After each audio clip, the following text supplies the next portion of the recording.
This is ABC World News Tonight with David Muir. Good evening, and it's great to have you with us here on a Thursday night. And we begin with that dramatic arrest in London. Julian Assange, a wanted man in the United States, pulled out of the Ecuadorian embassy, defiantly holed up in that embassy in London for nearly 7 years, often speaking from that window right there. But today, a starkly different image, shackled and dragged out of the embassy. His long beard, he was shouting, and soon taken before a judge. Will he now be extradited to the U.S.? ABC's David Wright leads us off from London. Until today, Julian Assange was untouchable. But this morning, British police dragged him out of the Ecuadorian embassy, bearded, disheveled, and shouting. They must resist. You can't resist. The Ecuadorian government invited the British in. After 7 years, Assange had overstayed his welcome. Arriving at the courthouse, he was defiant, giving his supporters a thumbs up. The judge called Assange a narcissist who cannot get beyond his own selfish interests. Ecuadorian officials describe him as a sort of house guest from hell who behaved badly and lived in squalor. American authorities have been gunning for him for nearly a decade, ever since WikiLeaks first published a trove of classified material from the U.S. military, including this video of a U.S. Apache strike on suspected Iraqi insurgents that killed civilians as well.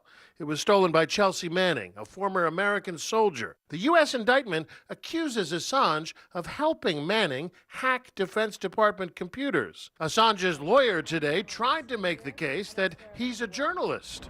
This precedent means that any journalist can be extradited for prosecution in the United States for having published truthful information about the United States. Today's indictment does not mention WikiLeaks' role in the 2016 election, publishing thousands of emails that Russian hackers stole from Hillary Clinton's campaign chairman and the Democratic National Committee. WikiLeaks. I love WikiLeaks. In the weeks before the election, President Trump mentioned WikiLeaks nearly 140 times. This WikiLeaks is like a treasure trove. Boy, I love reading those WikiLeaks. So today in the Oval Office, ABC's Karen Travers asked him, do you still love WikiLeaks?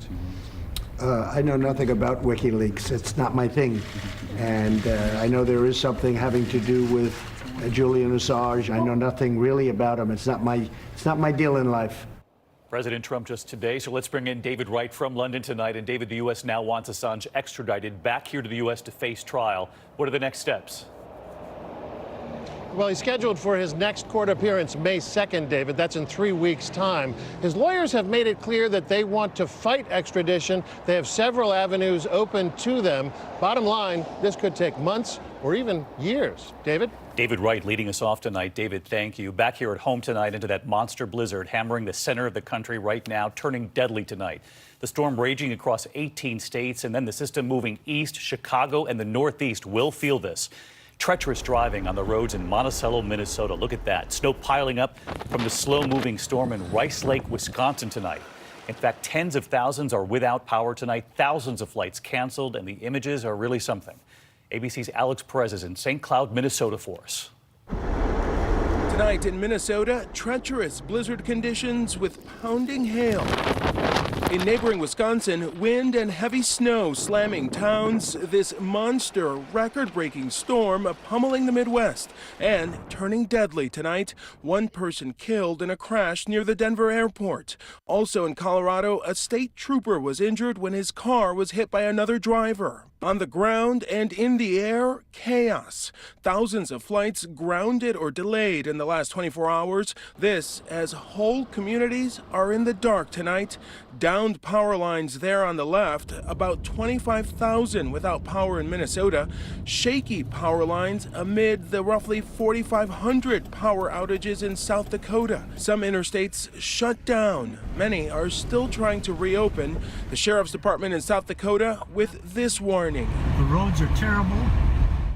Just looks awful. Alex Perez joined us from St. Cloud, Minnesota tonight, where they're under a blizzard warning through tomorrow. And Alex, I know you were telling us they plan to work through the night to clear the road. State patrols, even the National Guard standing by tonight? Yeah, David, the snow is piling up. Crews working around the clock to try to keep those roads clear. There's already more than 500 crashes reported across Minnesota. Officials here saying they're doing whatever they can to keep things moving, but it's going to be a long night ahead. David? All right, Alex Perez, our thanks to you. Let's get right to senior meteorologist Rob Marciano tracking it all for us as this now moves east. Hey, Rob. Hi, David. It's such an expansive storm. Winds over 100 miles per hour, over 2 feet of snow. So powerful for mid-April. Look at this. We've got wind alerts into the deep south, winter storm warnings, blizzard warnings touching into Canada, and it's moving painfully slow. The low is yet to get out of Nebraska, so maybe a foot of snow north of west of there. Going to be a miserable night in Minneapolis with sleet, snow, and wind. And then strong storms ahead of this in the warm sector. Cincinnati in the morning, Indianapolis, getting into Cleveland and Pittsburgh in the afternoon. And that line of storms gets into the big I-95 northeast cities by tomorrow night. Not a very pleasant way to start a mid-spring weekend. David? No, it's not, but we'll see you tomorrow night, Rob. Thank you. We turn now to the arrest tonight after a string of fires that destroyed several churches with African-American congregations. 3 historic churches were destroyed in just 10 days. A 21-year-old man is now in custody tonight and charged with arson, and it turns out he is the son of a local sheriff's deputy who was stunned but who helped authorities prepare for the arrest. ABC's Steve Osunsami is in St. Landry Parish tonight. 21-year-old Holden Matthews is being held without bond tonight. Police say that his father, a St. Landry Parish sheriff's deputy, broke down into tears when he learned it was his son accused of burning 3 black churches here to the ground. Holden's father is an employee of mine, fine man. He was shocked and hurt, as any father would be.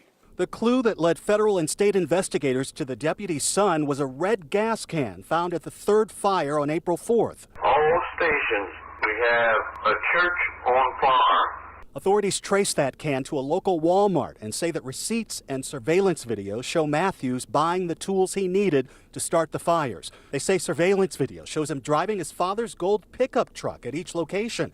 At the 2nd fire, here at Greater Union Baptist, he's seen coming back to watch as firefighters risk their lives. We are better than this, and this is a reflection of one depraved individual. On his Facebook page, police found that Matthews is a fan of black metal, a version of heavy metal where the bands are often anti-Christian and sometimes neo-Nazi. We saw an immediate threat to public safety. We felt that other crimes were imminent. The pastor at Mount Pleasant says the arrest is heaven sent. I'm elated. I'm happy. I'm good. I think I'll be able to sleep tonight. And Steve Osunsami joins us live, and authorities are still working to determine a motive. I know, Steve, but revealing the suspect's father, that sheriff's deputy, as you reported there, did help with the arrest of his son?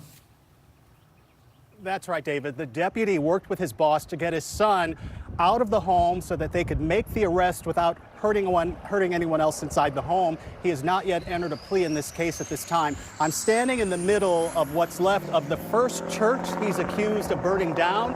It's nearly 150 years old, and they're promising to rebuild. David? Just awful. All right, Steve Osunsami tonight, thank you. There are sweeping new charges against the lawyer who took on President Trump. Michael Avenatti tonight is now accused of stealing millions from his own clients, including stealing from a $4 million settlement he helped win for a paraplegic man. Authorities say using stolen money to buy real estate and to buy this private jet right there that federal agents have now seized tonight. ABC's chief national correspondent, Matt Gutman.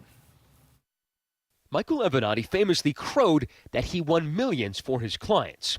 Tonight, prosecutors are saying that for several of those clients, what he won, he mostly pocketed. Mr. Avenatti received money on behalf of clients and simply took the money to finance his businesses and his personal expenses. A federal grand jury indicting the flashy LA attorney on 36 counts of fraud, perjury, and failing to pay taxes, the types of crimes he so often accused President Trump of committing. Avenatti is now accused of stealing millions from his clients to finance a luxury lifestyle that included a chain of coffee shops, which he advertised on his race car suit, a big home, even a jet, which prosecutors say he used client money to buy. Mr. Avenatti allegedly took nearly all that money and used it to pay for his portion of a private jet. A jet, incidentally, that we seized yesterday. There it is being towed away from a Southern California airport. It is Lawyer 101. You do not steal your client's money. One of the alleged victims, Jeffrey Johnson, is a paraplegic. Prosecutors say Avenatti drained almost all of the $4 million he got in a settlement from LA County, giving Johnson only money for rent at an assisted living facility. Tonight, the man's lawyers saying Avenatti's actions have left Mr. Johnson destitute. Avenatti, who is already facing extortion charges in New York, has been characteristically defiant, denying all of the allegations. I will be fully exonerated and justice will be done. Thank you. Matt Gutman with us live tonight outside federal court. And Matt, Michael Avenatti is now facing the second wave of charges tonight. If convicted, what kind of prison time could he face? An enormous amount, David. If convicted on all of those charges, he faces a combined maximum of nearly 400 years. That is a life sentence. And tonight we are told that the prosecutor's office is aware of additional victims, and it's possible we might see additional indictments. Tonight, Avenatti weighing in again, saying he denies all of the allegations and saying he is innocent. David. Matt Gutman with us live tonight. Matt, thank you. Next tonight to the huge outpouring in Los Angeles for slain rap star and activist Nipsey Hussle. What's being called a celebration of life is now taking place in the Staples Center. Thousands turning out to pay respects.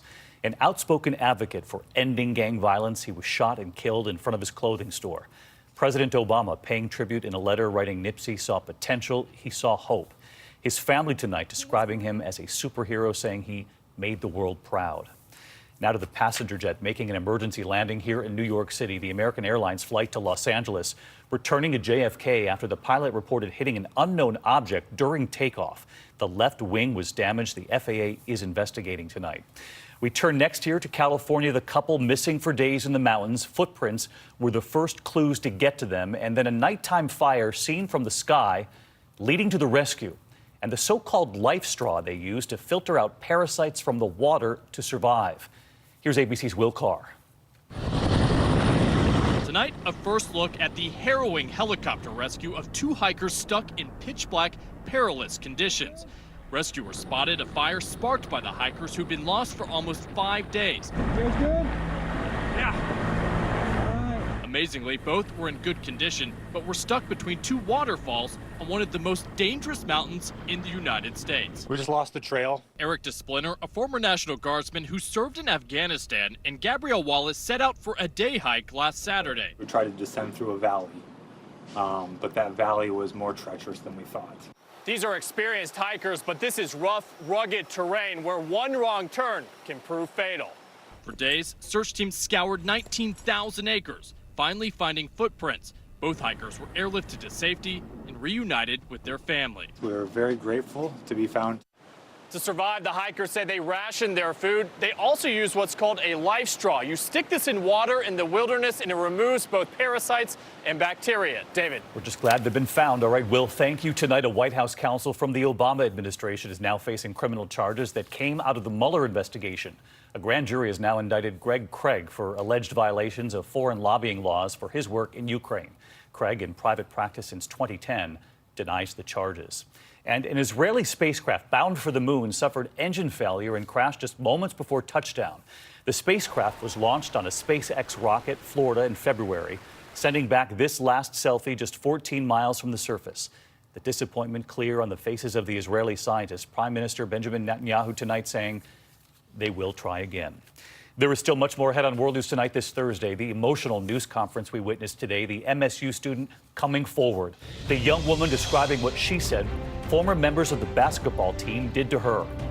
The new report tonight raising concerns about Amazon privacy, and if you have an Alexa, you'll want to pay attention. Employees saying their job was to listen to many of you at home and what you asked Alexa for. But what else they heard in the process, and it alarmed them. Also, the moment at a public hearing making headlines tonight, Brad Pitt and the county supervisor who had to cut him off. A lot more news ahead. Wrap it up. If you have moderate to severe psoriasis, little things can be a big deal. That's why there's Otezla. Otezla is not a cream. It's a pill that treats plaque psoriasis differently. With Otezla, 75% clear skin is achievable. Don't use if you're allergic to Otezla. It may cause severe diarrhea, nausea, or vomiting. Otezla is associated with an increased risk of depression. Tell your doctor if you have a history of depression or suicidal thoughts, or if these feelings develop. Some people taking Otezla reported weight loss. Your doctor should monitor your weight and may stop treatment. Upper respiratory tract infection and headache may occur. Tell your doctor about your medicines and if you're pregnant or